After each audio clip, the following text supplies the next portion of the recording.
folks. Well, here in this pan, I am making my own cream of celery soup.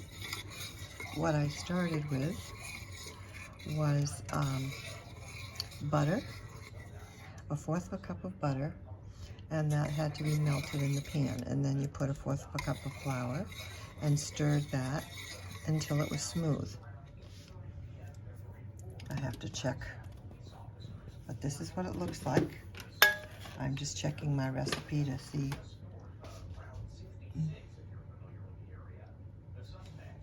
And then once we had the flour and the butter all stirred in smooth, then we had some broth that I made myself, or you can use whatever broth, and that was 1.5 cups. So I made my broth first, and then you put that in with milk. That's milk of your choice.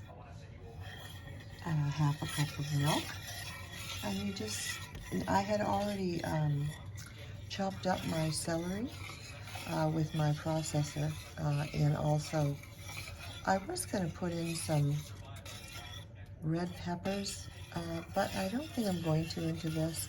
I just made some really yummy quinoa hummus, and I had processed some red pepper and put it in that. The other thing I have going on in here, and you have to constantly stir it, so medium heat the whole way through.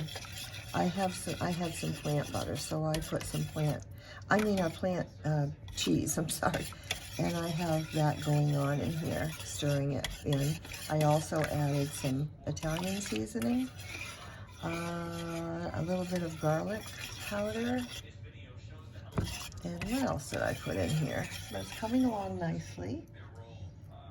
And I'm supposed to keep stirring this for 10 to 15 minutes until it's a thickened consistency, like you would have, for your cream of celery soup.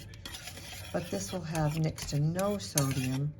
Like the soups in the stores have so much sodium. I have to watch my sodium, so this is going to be awesome. When I first put in the butter and the milk, sorry, it's one of those days. When I first put in the butter and the flour, okay, I melted the butter and then I put in the flour and whisked it around. You're supposed to wait until it bubbled, which I did, to start putting